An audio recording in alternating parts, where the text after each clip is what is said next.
Hey everyone, thought I'd talk a little bit about my latest 3D print here. I think this is my best so far. Um, it came out really well. I think it's because I made a lot of fixes. I was going to say improvements, but more like fixes to my 3D printer. I finally sat down and messed around with it a lot. So I think I mentioned last time how there are a few problems like the end stop wires getting wrapped around the Z-axis rod, and something else too, I think. But so I fixed all that, and I've got all the wires tight and everything like that, or the fishing lines tight. So I started to print this, and you can actually see it in the background there, next to that black thing. There's some pink pieces on the table there. Started to print it, and it was going so well, and I was really excited. And then the extruder just fell out, and I was like, "Oh crap!"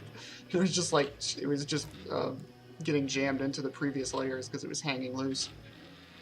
And I'll talk about how it's fit in there. I thought it was just a slip fit because I'd taken it out before, like in order to get a piece of filament that was stuck in there out, I had to pop it out and pull it out with my hand or with pliers or something like that.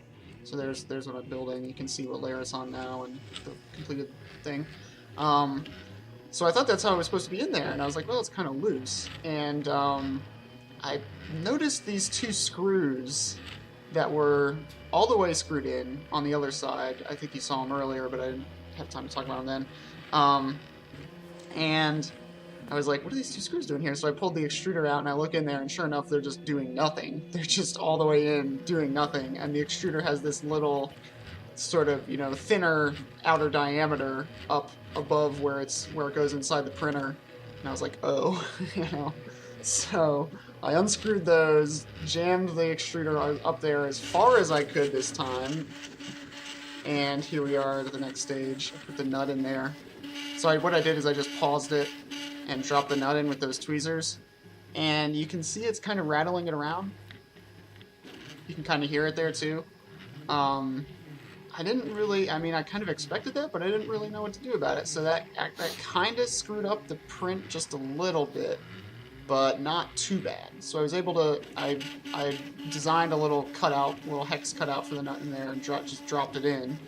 And I maybe could have waited for a few more layers to get printed because it's bumping into the extruder, and since the extruder is now tight in there, it's essentially moving like the whole printer, at least the y-axis, around.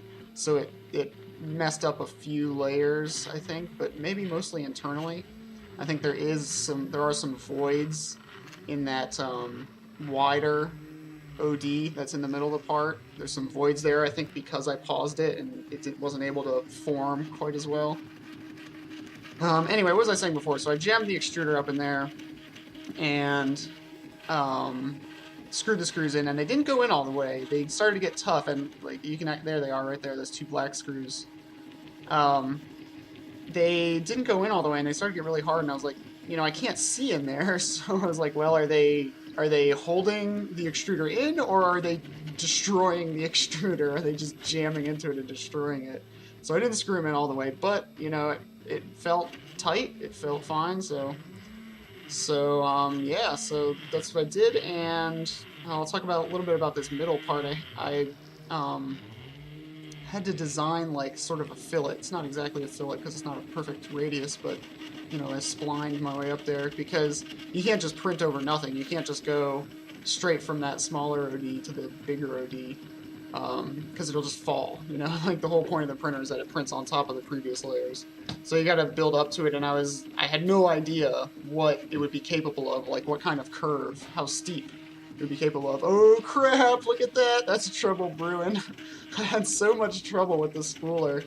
I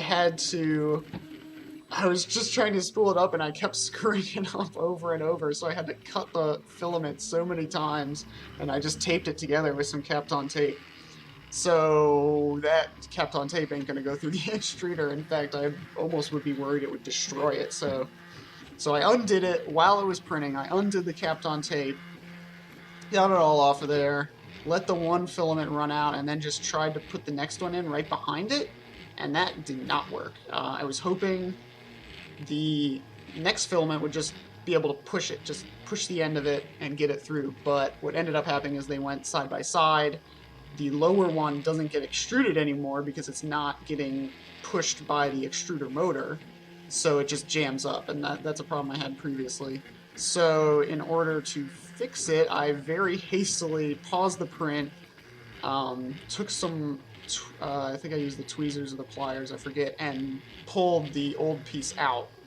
Um, and then threaded the new one in, and I moved the extruder out of the way of the part, extruded as much as I could until I could see that it was coming out of the bottom, and then restarted the print. And I was amazed at how well it went. It didn't go perfect, but I was amazed at how well it went, because I was like, oh crap, this is just going to ruin the whole print.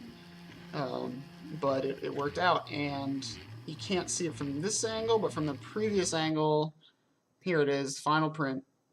From the previous angle, there's a little blip on the outside that I don't show at that angle because it doesn't look as good. So anyway, that was my newest print. Thanks for watching, and I'll see you next time.